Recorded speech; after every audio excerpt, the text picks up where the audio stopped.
Hi spice lovers, welcome to my channel Wish Upon a Spice. I'm sure by now you have guessed it that today we're going to make biryani. But it is just not any biryani that we're cooking today. It has its own royal legacy and it's definitely one of my favorite biryanis.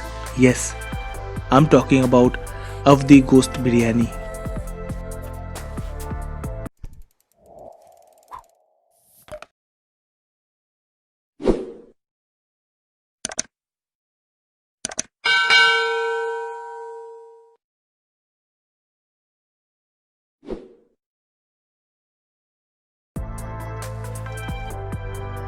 To make a good biryani, we must understand its various ingredients. Rice, perhaps, is one of the most important ingredients, and we must use good quality aged basmati rice. We must soak them in water for at least 45 minutes for it to display its true finesse. The choice of meat also makes a lot of difference. The meat must have sufficient fat content to impart flavors and keep the biryani moist. Ideally, meat with bones, especially from the ribs, shank, shoulders, are preferred as the bone marrow imparts a very nice flavor. I am breaking the rules today just a bit and using boneless pieces. In terms of the spices and herbs, there are mainly three categories. And just like notes in a musical masterpiece, each spice and herbs works its own magic. While some adds to the body and sharpness, others add floral notes, and some are used just for its fresh flavors. Sugar and birista, that is fried onion, are quintessential parts of any biryani.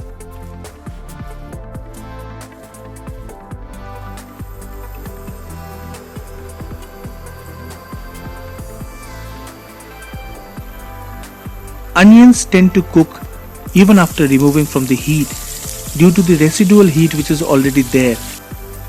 So, removing them a shade lighter is always advisable.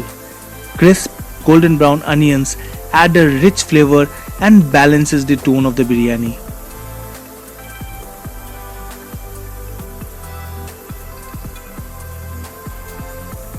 In the same onion flavored oil, now add the garam masalas and saute it for a few minutes. Avdi biryani is very delicate, and most of its flavor comes from the essential oils which are trapped inside the various whole masalas that we are using. Now add ginger garlic paste and cook till the raw flavors are gone. Increase the heat and add the raw meat and sear it on all sides. In Avdi style of cooking, the meat is not marinated and tenderizers are not added. And we're not going to use a pressure cooker today. But if you're following the style in which I am cooking, I am absolutely sure that you will have a meat which is really tender and highly flavorful. Once the meat is seared on all sides, add salt so that the meat releases water. Next, add chili powder and reduce the heat and continue to saute it on low heat. Now add yogurt,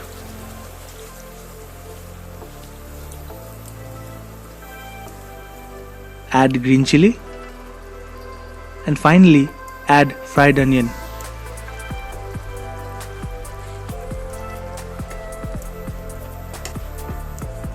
Saute it for some time, cover it, let it cook in its own juices.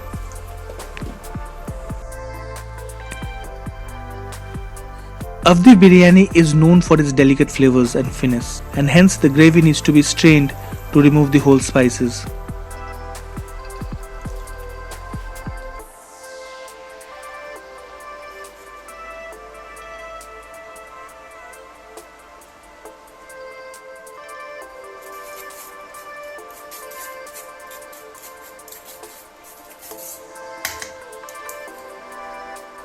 For the biryani to have exceptional flavors, I always use the rogan. That's the oil which is floating on top. While layering the final biryani, I always use this rogan to flavor the rice rather than using uncooked oil or ghee.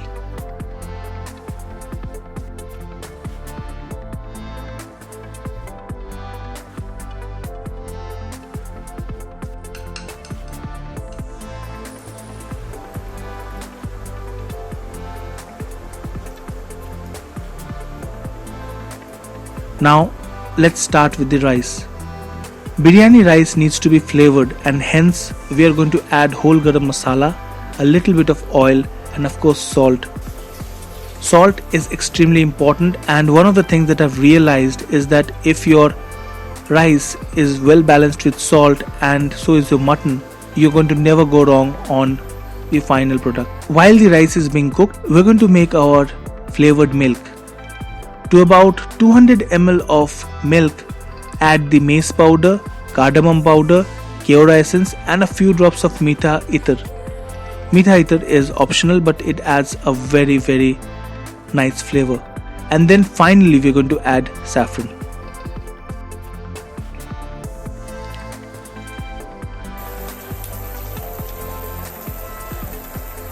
Now we're going to add the mutton pieces back, and we're going to add a few mint leaves.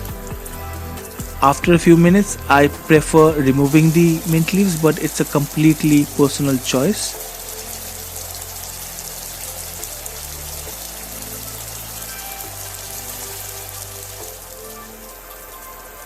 Next, we're going to add sugar. Half of the flavored milk.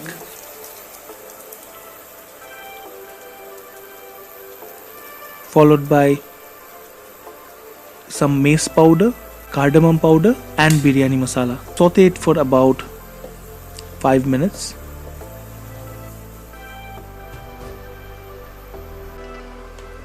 The rice should be ready by now. We are going to cook the rice till it's about 70% cooked. Directly layer the steaming rice on top of the mutton pieces.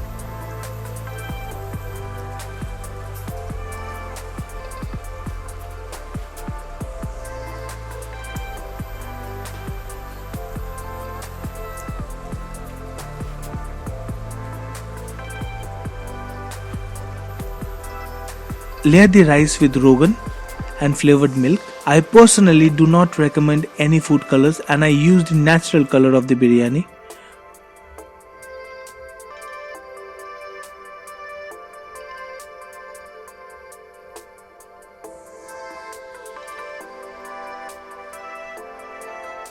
Finally, add some fried onions. Seal and cook on dum for 15 minutes on the lowest heat possible. If you are using an induction cooker like me, use the milk boiling mode.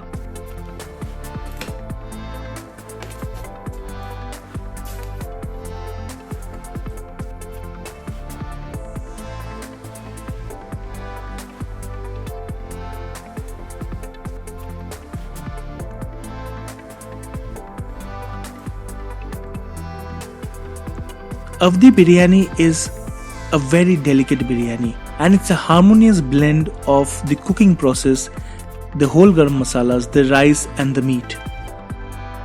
If we have cooked the biryani in the way we have cooked, we are going to have an amazing biryani which is highly flavorful, and the meat is not only tender but it retains its own natural flavors, and the caramelization of the meat would also impart a distinct but delicate sweetness to the meat. Thank you for watching this edition of Wish Upon a Spice. I hope you have enjoyed our little presentation of the biryani, and I hope to hear from you in our comment section. Do like our video and subscribe to our channel for new videos every week.